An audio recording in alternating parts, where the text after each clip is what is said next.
that... Go ahead. Yeah. These are some of the books that have been quite instrumental in what we utilize techniques in our garden. By Gibbons, How to Grow More Vegetables Than You Ever Thought Possible, and Less Land Than You Can Imagine. This one is Jadam, which is ultra low-cost agriculture. This is almost free agriculture. You can grow your pesticides, your fertilizers, and your inputs yourself from your land. Teaming with microbes.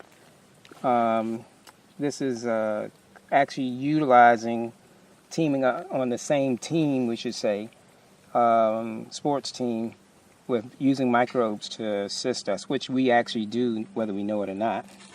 And so we actually do it scientifically. This one's interesting, by David the Good, Grow or Die, which is survival gardening, which is a good thing to have on a farm that may have an influx of hundreds of people. Permaculture, this is the second book that actually written by David Holgram, which is the co-originator of the original permaculture with Morrison. Sepp Hauser's, he grows on the side of a hill, his whole farm over in Europe, and he uses permaculture. Humanure Handbook, which is a composting toilet system, which we can talk about on another time. These are business handbook for organic farmers, the market garden, the urban farmer. This young guy up in Canada makes about $2,000 to $100,000 a year by utilizing other people's land, and grows around for self. So you're using a microscope? We use a microscope to analyze, which is specified in the Teaming of Microbes book. We analyze what microbes we have and the amount. We don't necessarily have to be able to identify them. When I was in college, I took microbiology. We don't have to identify the microbes. We just have to see if we do have some microbes that are viable and growing. And that's what we try to produce in the garden and also in our fertilizers. Okay, So what we have here are 5 beds, approximately 125 feet each, and they are on what we call contour. We utilize a tool which is normally used in land surveying, and also setting up houses. You were too far away, so I probably didn't hear you. So talk again. Okay, so what we utilize is what we call a transit in a tripod. And this actually enables us to get our if you want to say, the swales or the gutter system actually level. So when you put a bucket of water in one end, it will evenly flow to the other end. Or when it rains, the water will go in an even way down the property. Okay, so you need to stay close to me. Okay. So what we have here are butternut squash. We have... And how many rows? Because I think you were further away. How many rows? We have 5 rows, approximately 125 feet per row. And when did you start this? We started this about 8 months ago. So row by row, what did you grow and how much? Okay, the first row would be our fruit tree. We have figs coming in.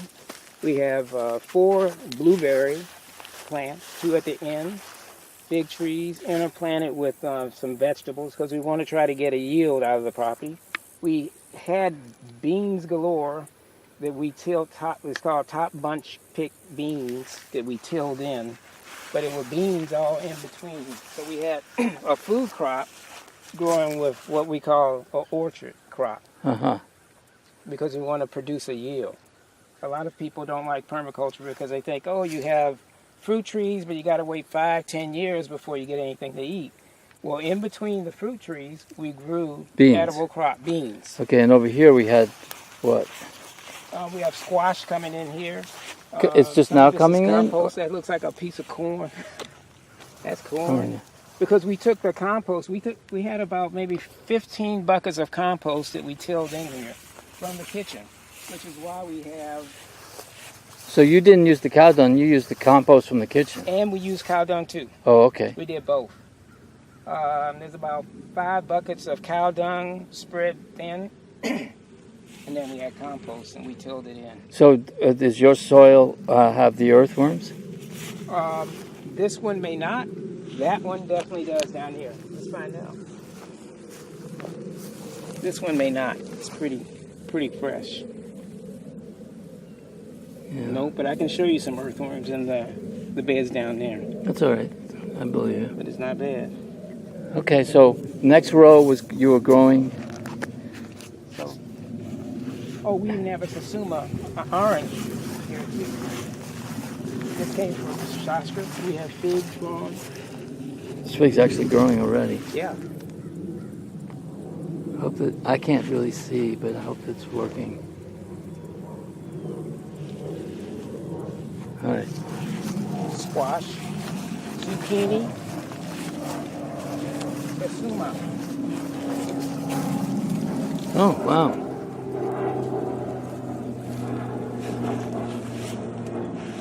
And that's that Satsuma. That's a young orange. plant that's already producing so many. Yeah. Wow. And that's squash there, huh? And that's a squash, zucchini. Zucchini. Wow. I see. Yeah, you can see it. Fantastic. And these are 120. So these are the swales. Swells, yeah.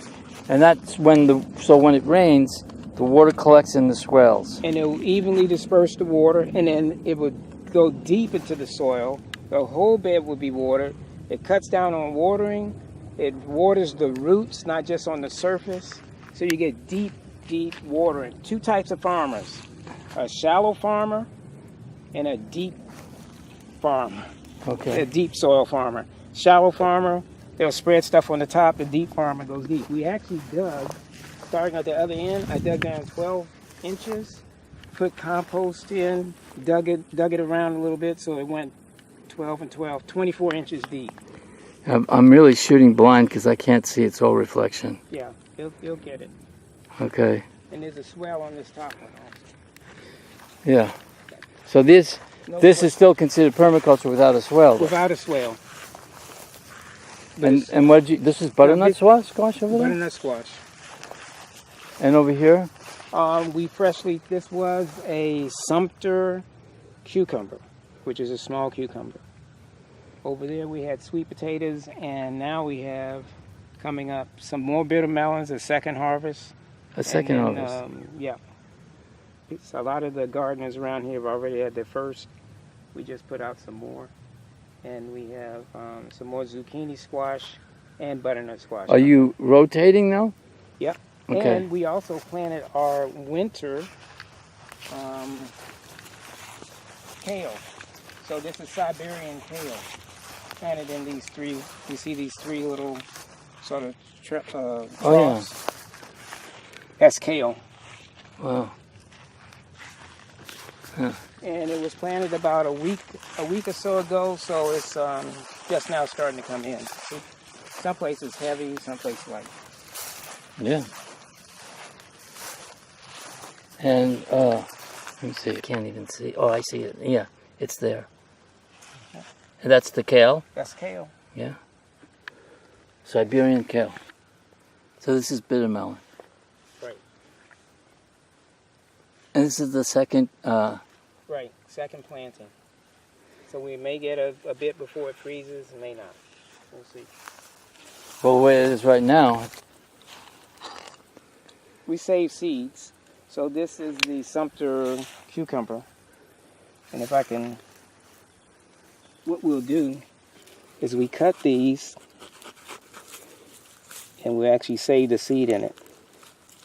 Because that looks great. And we'll save the seed, we'll dry it out and dehydrate, sort of dry it out a bit and use it for next season. Cool. So we go from one season to the next. That's too big to eat. Right. And the seeds get hard, but that's what Of all, in these 5, how much did you, do you think that you were able to contribute to the deities? So far we, not actually weighing precisely, but I'm sure it's at least 50 to 60 pounds of produce came from here In how many months? in a 3-month period. Fantastic. Salad, a lot of the cucumbers that went to the salad. We had other contributions from other gardeners also. They brought theirs, we brought ours, and put it all together to make the lunches. In the subsies, we use butternut squash. Yeah. And really ready to go today. You see it's browned out nicely. This is the second harvest from, it's a butternut squash that we grew here, and we took seed from that butternut squash and grew these butternut squash. So this one is small, but it's really ripe. And you can start eating butternut squash even green.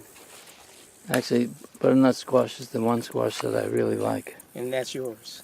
Oh no, you keep it. I don't. We'll take it. This particular one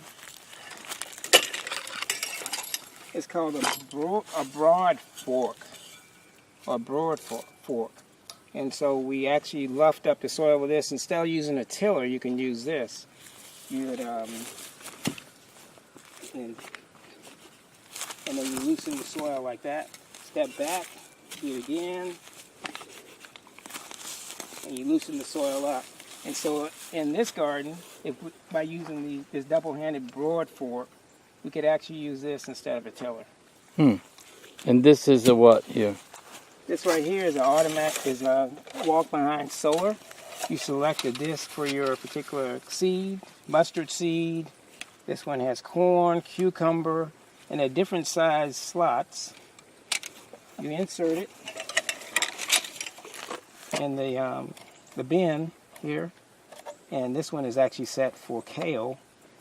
And you walk behind it, and as it turns, it turns that wheel at the right and intervals. drops the seed down here, which this sort of makes a furrow. Yeah. And then this chain covers it up. Cool. So you walk behind it. That's good. How you were doing? Tell it real quick. Okay. In Atlanta, I had been putting gardens in for the folks there. And I had put a garden in for an elderly lady. It was a 25 by 20 foot garden. I prepped the soil, got it ready for her to plant it. And she said, you know, I'm not going to be using this in this small little garden. Why don't you just go on and have it? And she gave me this as a tip. This is fantastic. About $140. Wow. For this new. That was real generous of her. Yeah, very nice. Do we have a cow? You have a cow back here? Wow. What is that, a Jersey? I think it's a Jersey. Or is it Guernsey? It's a beautiful cow. Must have wandered off. Oh, she's milking. She's milking the cow. Yeah, she's milking the cow. Okay. So what we use is a backpack sprayer. It looks like a hiking backpack. Yeah. It has about 5-6 gallons of water. You pump it up, and we spray neem oil mixed with water, diluted neem oil, on our plants to control it. It's part of what we call integrated pest management. And that's how we control the pests. And so here, and fungus too, yeah. And so here, these are the swells. Right, this is a swale. This is not as big, long. What is this, about 20 feet? It's about 25 feet. 25 feet. These are turmeric plants that we actually grew on the swell specifically to hold the swell in place. And we can let it regrow, or we can use it. As you know, turmeric's medicinal and used for curry. We also grew turmeric inside the second garden area. There's a swell in there. And you can step through. And this turmeric actually could be harvested a lot easier than this on the swale. What's behind that over there? Behind the okra. Behind this turmeric? Is this behind the turmeric we have some melon, some, what people call it honeydew melon, and then we have okra. And this okra is pretty young. It's less than a month old. Yeah, Jesse's problem was his okra was too close together. Yeah, it was incredibly big, though. But yeah, it was really big. And this is honeydew melon down here. Yeah. And we've harvested maybe 3 or 4 out. This was actually a gift from the composter. And we did plant mustard. This is giant mustard. We planted, this is a rocket arugula that we've used in the salads for the last 6 weeks. We've been harvesting and bringing this to the temple and using that in the salads. And What's over there? That is that squash right there. We use one of those, and that's about half, maybe a little over half size of a full one. We use that in the temple for the subjis. And that is a watermelon growing right there. Really? Now, we've taken 2 watermelons to the temple and put it in the refrigerator this year, but that's a baby watermelon. Wow. So that's the second season. I don't think that's going to make it through winter. And those over there are the same thing? Yeah, this is that Indian squash. Here's some more. And there. And these are little small butternut squash coming in. I'm just putting it there. Hopefully you can see it, because I can't see what I'm seeing. But the camera's right on top of it, so you should be able to see it. Yeah. And then the other one is the Indian squash. The Indian squash. And they're growing together as companions. Right. Did that happen by plan, or is that part of the permaculture? This actually happened, as they say, a weed is a plant out of place. This was all in the compost. There are about 20 buckets of compost in this bed. And so out of the compost, you got a garden. A garden. I did. You had no seeds. You didn't. We did plant the mustard. Yeah. Giant mustard. Yes. We did plant the rocket arugula. Yeah. And I have. And the turmeric, I'm assuming. And the turmeric also. Yeah. And we also harvested salad from here too. But some of these other things came from the compost. Right. From the kitchen. From the kitchen. We did plant tomatoes, but there's some tomatoes that volunteered out from this too, from the kitchen. Wow. That tomato, Hispanic tomato. Really? This is a ground cherry, and it's really sweet, and that's called the ground cherry. And that's a sweet little nugget of flavor. That's the way you eat it, right there? Right there.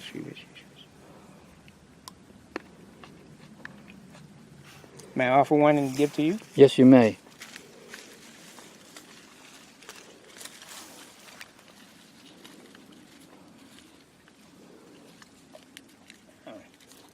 That's gone. Oh, this is a good one.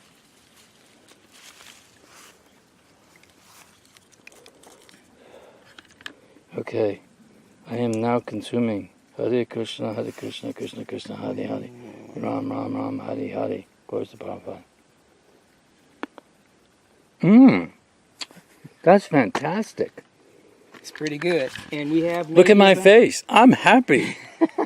We have about maybe 10 to 15 of these little plants that just pop up. And whenever I see them pop up, I let them grow. And also what you can do is take one.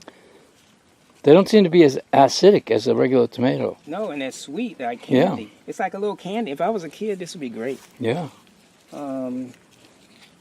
Because it's like, got a little sugar taste to it. You pop it, and we plant it. And we've just That's it. created life. Life comes from life. Okay. Occurring edible wild, if you want to say herbs or plants, we leave them. This is violet, and we use that in salads in the temple. Really? Yeah. Now, so permaculture would utilize the permanent aspect of a fruit tree stand behind. Have that with your back. Will grow for year after year. But we also intermix with permaculture what we call the seasonal crops, or the perennial versus annual. We plant crops that you have to plant every year. And they're in between, like, say, the fig tree. And exactly, in between, intermix. And some people will call that a food forest, but it's a more formal food forest. Food forest would actually be plantings here on your property, plantings there on your property, and you can walk through a giant, if you want to say, arrangement of successive plantings and what we call gills. But this is more formal on contour, in a line, in a bed.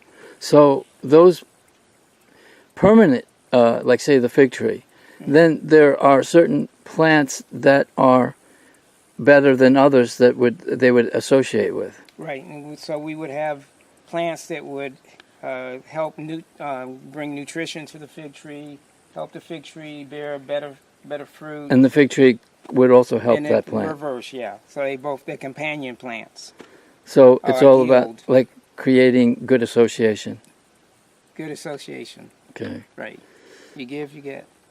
And everybody benefits. plants of the earth grow together. Exactly. Like birds That's of a feather flock together. Yeah. We just created a new motto. And we also have a beehive, which is unoccupied at this time, but hopefully in the next season coming up after this winter, we'll probably get bees back into it. So, because Jesse said that he had some flowers that are growing like wildflowers, and in his garden now that it's sort of, the end of his growing season, and I don't know if this is on camera or not, but so in any case, he thinks that it would be a real good idea to have beehives around this place. Mm-hmm. A beehive about always helps, and it doesn't have to be that the bees are in your way or stinging hazard. They could be close by but not in your face. Great, I thank you. So we're going to talk about one more thing. But there are such a thing as a colic tree, and it'll grow and grow up to 9 feet. It says something about the battery. It might have been done. It just died on us. I can plug it in inside. Yeah. Yeah. It just died on us. I can plug it in inside. Yeah. Yeah. Is a biochar maker. It's a 50-gallon drum on top of a 50-gallon drum that was cut short. We make biochar from wood and fire underneath, holes in this drum, a hole in the top. You put you start a fire in this one, put the top on, it smothers it out, and then heats it from the bottom. This hole in the top allows the wood gas to come out, and it makes beautiful biochar. These are charcoal chunks. They could be broken into smaller pieces. Like this. What's the difference between just biochar and wood ash? Wood ash basically has been burnt to the point that there's no what we call activated charcoal left. And so this could be used to make soap. This charcoal is the same as this down here. Right. It's just chunk. It's just smaller. Small. And then you use that in your. There's a lot of white in it, right? And the biochar has just all black part. Right. And then what we will do is actually inoculate this with a solution of our next station down, which is the cow dung tea. Cow dung tea. We make a tea with cow dung, soil from the area, which has microbes in it. The cow dung has microbes in it. Then we use a sugar source of blackstrap molasses, and then we will put also mushrooms that we find in the area, mainly from wood mushrooms, like shelf mushrooms. And then we make that tea. And you use the honey from the bee hive over there? You could do that because that would be a I was joking, but... No, but that would work. Okay. If you step this way, we'll take a look at that. Okay. So what we have here is cow dung, and this is pretty fresh too. We get this from the pastures and go cow dung honey. Then we take a handful of that and we put it in a tea bag. Excuse me. So this tea bag. Well, I can smell the tea. It's cow dung, mushroom pieces, and a little bit. You don't actually have tea in it, though. No. It smells like tea a little bit. And it has molasses. This is blackstrap molasses for a sugar source, so it can actually grow. The beneficial microorganisms. Now, some people say, well, you have anaerobic and aerobic. One will grow with oxygen. This will grow without oxygen. This particular one, we drench the soil. The other one, you can drench the plant, and it goes through the leaves. That's called a foliar spray. This one will actually drench just the soil. But he was saying that he uses the dry cow dung in his mulch. This is one way to stretch your cow dung. Oh. Because what we're growing is basically, we don't get the, how would you say, the soil, we don't get the small particles of digested cellulose from the grass that the cow chews, but we get the beneficial bacteria. Mm-hmm. So when you use whole cow dung, if you have enough cow dung, you could use this on, maybe this is enough for maybe a small bed, a 20 by 4 foot bed, but we can actually use this. We can actually get this up to where we can use it on almost an acre. Really? Mm-hmm. Just a bag like that, or just a bunch of bags? A bag like that grows the beneficial bacteria in the sugar. Oh. And then we have, this is a 50-gallon Also, drum. do you use this water? Right. Oh. And then we'll drench the soil, not the plant.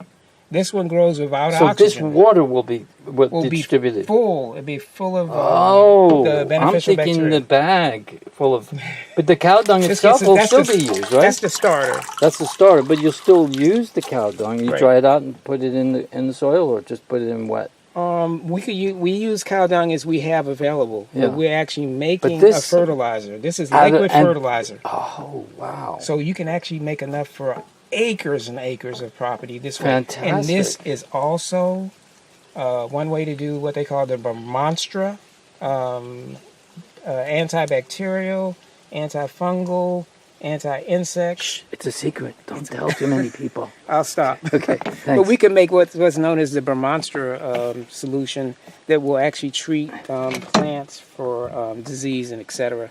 But this also will, is a Vedic tradition to make fertilizer this way. Wow.